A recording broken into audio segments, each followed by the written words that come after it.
John in Sweden, pronouns are he, him, wants to talk to us about the meaning of life. So welcome, John. Sweet. Hi, Matt. Hi, Shannon. Hello. I called you, Matt, last week, if you remember me, and I've spoken to you, Shannon, also like a month ago.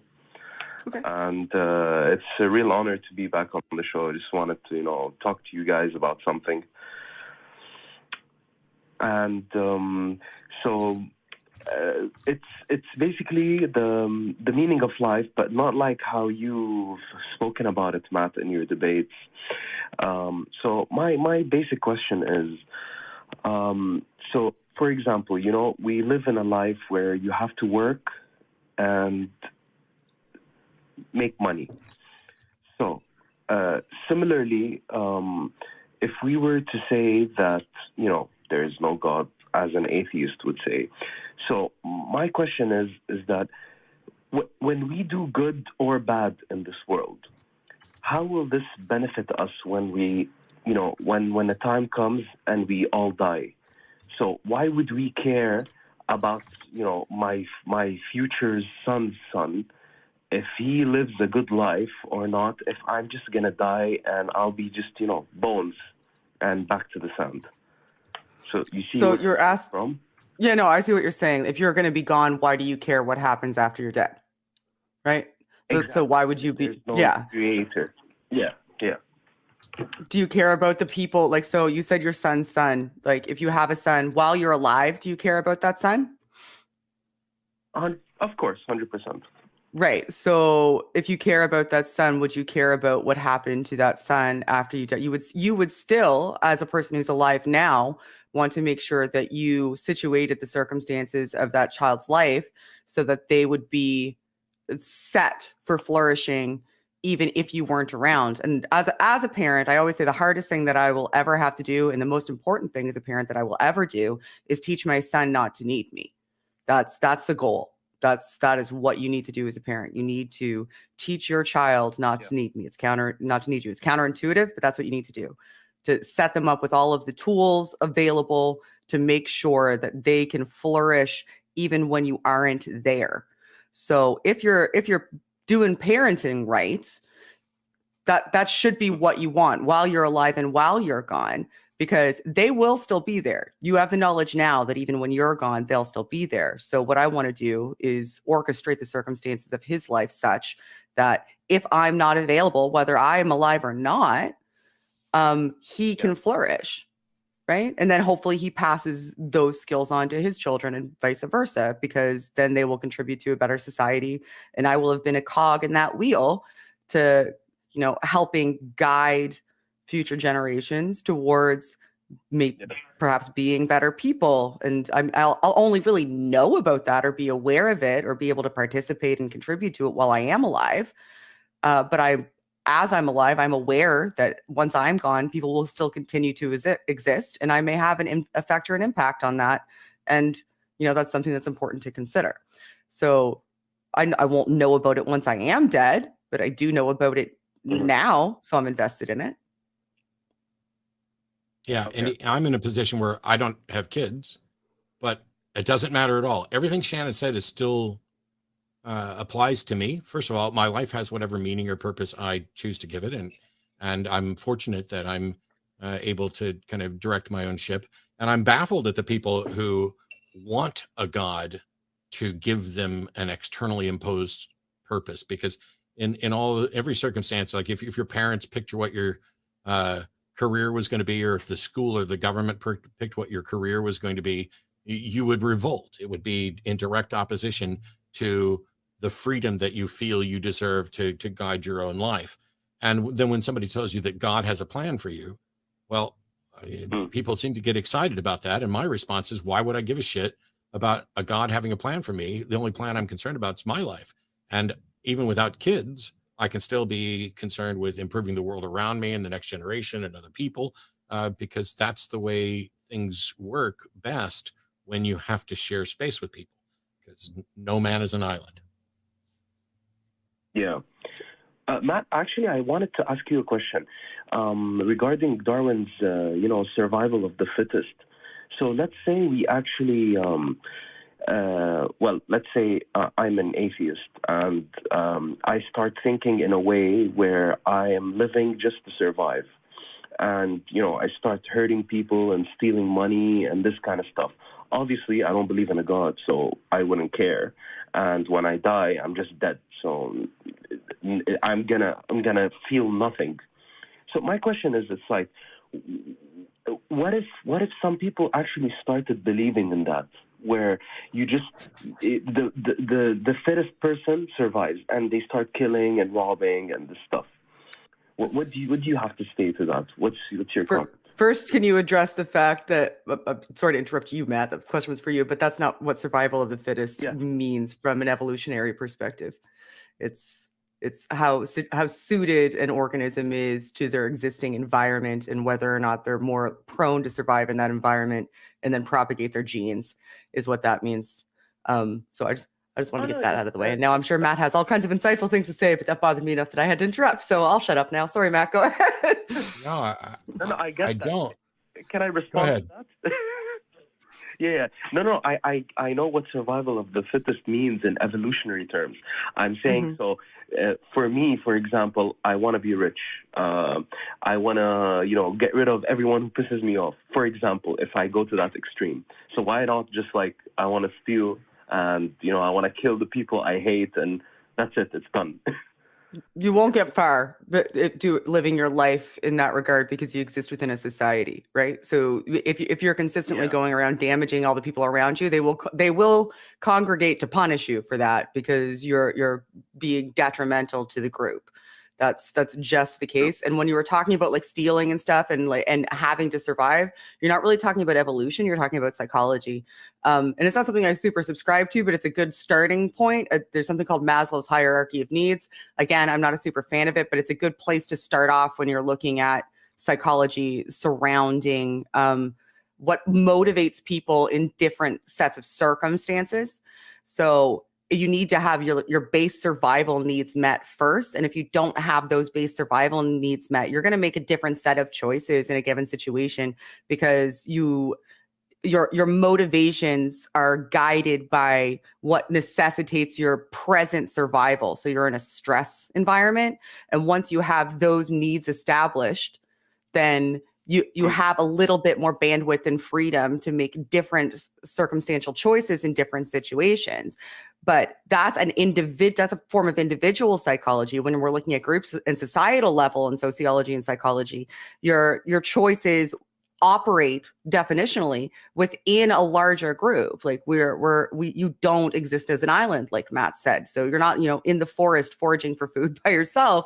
Yeah. You're attempting to have relationships and operate within, like you said, a capitalist society where you need to have money in order to attain these things. And you have to exist within that pre-established structure that's in society that involves interacting with and depending upon other people to a certain extent. So if you deviate from the set of behavioral norms that causes damage to the other people in that society, then you're damaging the society at large, and that's not sustainable. So you will get punished. And that's that preventative structure that's built there, knowing that you are attempting to avoid punishment, because having your life taken away from you or being incarcerated or being a social pariah are the ultimate consequences of making those types of choices. So they would be a deterrent to making those choices, possibly, unless you felt like you could potentially get away with it. And some people do, and they try. That's just a matter of fact. Real quickly, this fear that someone might misunderstand survival of the fittest and go out and harm people because they're suddenly convinced they're the fittest. In order for that to happen, they would have to have a fundamental misunderstanding of what that actually means, something that we can actually demonstrate to people in discussion. But when you compare this with believers of various religions, some of them are likely to get the message of their religion wrong, or perhaps the message of their religion right, and then go out and start slaughtering non-believers. When atheist bloggers are being killed by Muslims in Bangladesh, is it because they got Islam correct, or is it because they got Islam wrong? Well, you can debate that all day long, but it doesn't seem we're going to come to any sort of agreement about it. And meanwhile, I'm not aware of too many people. As a matter of fact, I'm not aware of anybody saying, hey, based on my understanding of survival of the fittest of evolution, I'm going to start slaughtering all the people who don't accept evolution. I haven't heard of that happening. And yet the opposite happens all the time. So this kind of fear that you're propping up of what were to happen in this wild circumstance, well, we would deal with it as best we can, but we already have that circumstance on behalf of religions, multiple religions. Mm. Yeah, I see. Matt, why do you think people who are like strong believers and who take it to the extreme, why do they start, hurting people and killing people, and it's not like the atheists who do it? Since, the atheists have no fear of any God, how can someone believe in a God and be scared of hell and at the same time kill people? Because they think that's what their God wants. If you're more afraid of being punished by your God than you are by being punished by man, then if you're convinced that your God wants you to, take out abortion clinics or whatever it is that people are doing, they think they're doing good. It's the same. People didn't join the Nazi party and help to slaughter 6 million Jews because they thought, hey, we're the bad guys. They were convinced that they were the good guys. They were wrong, but that's what they were convinced of. And it doesn't take much. Voltaire pointed out, once you get people to believe absurdities, you can get them to commit atrocities, because now you have something beyond humans to point to say, I know this seems wrong to man, but this is what God wants. God wants us to go kill those other people. God wants us to take their stuff. God gave us this land. Doesn't matter what else happened here or who else thought they had the right to it. God gave us this land. And anybody who's standing in opposition to that, you're just going to have to mow them down.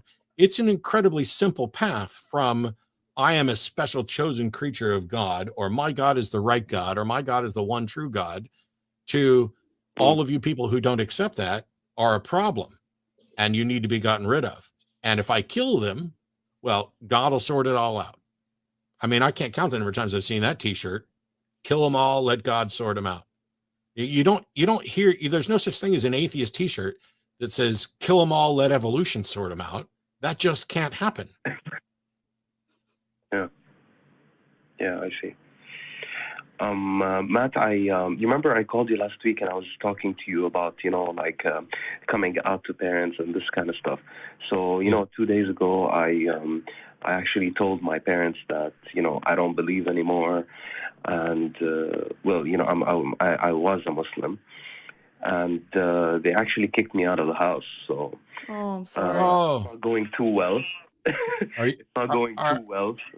Do you have a place to stay and a support network in your area?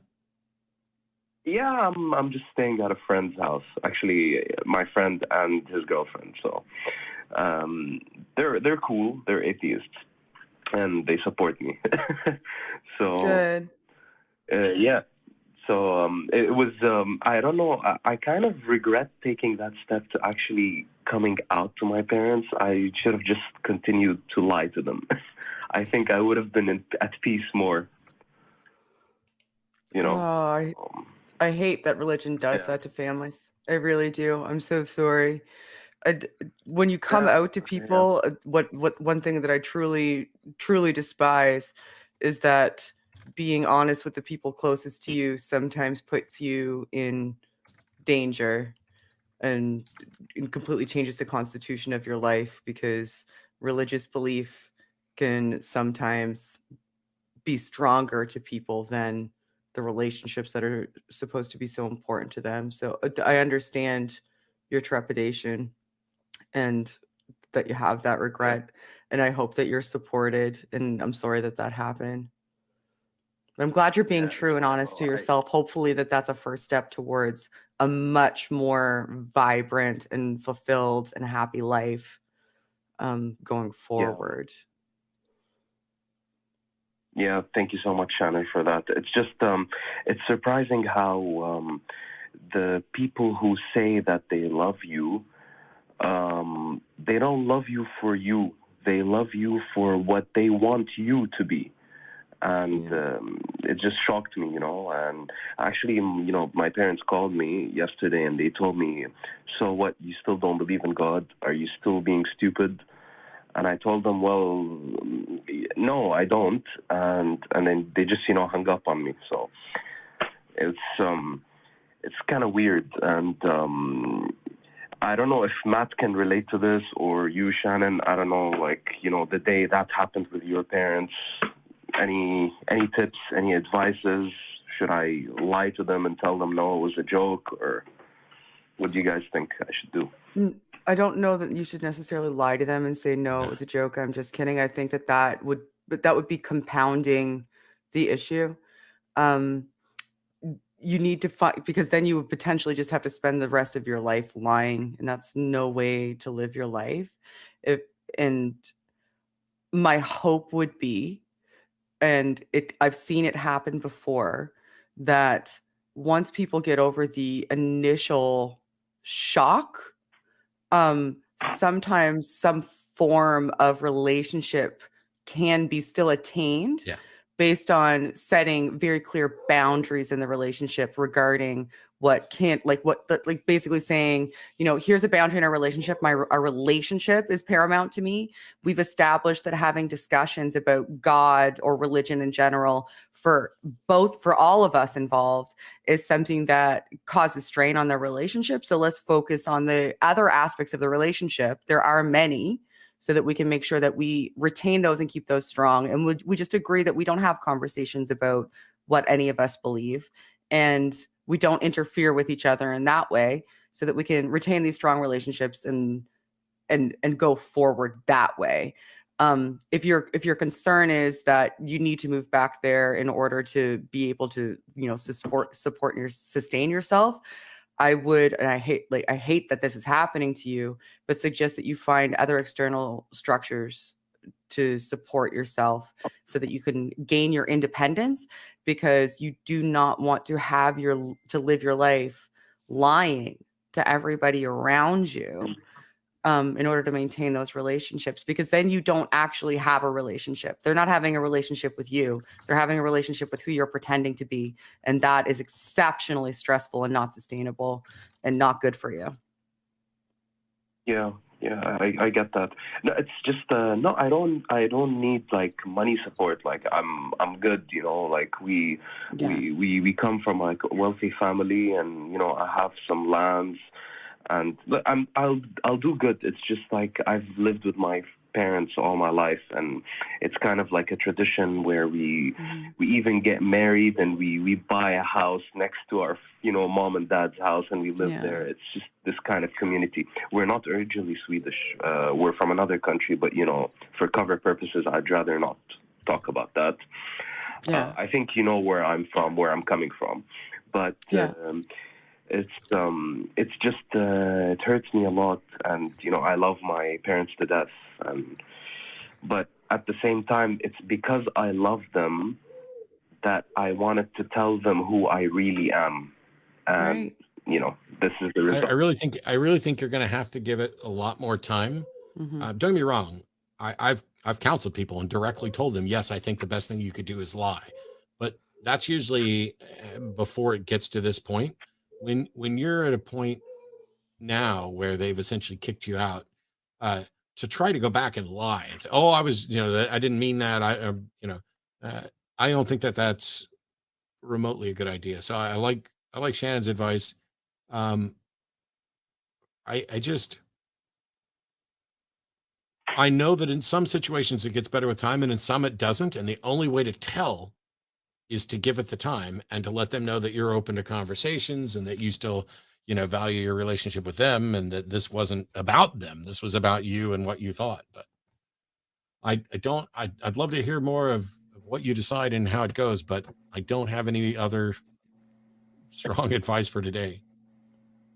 Yeah. Thank you guys for listening to my sob story. No, not a problem. Thank you for calling. Thanks, John. I'll call back next week. Much appreciated. Sounds good.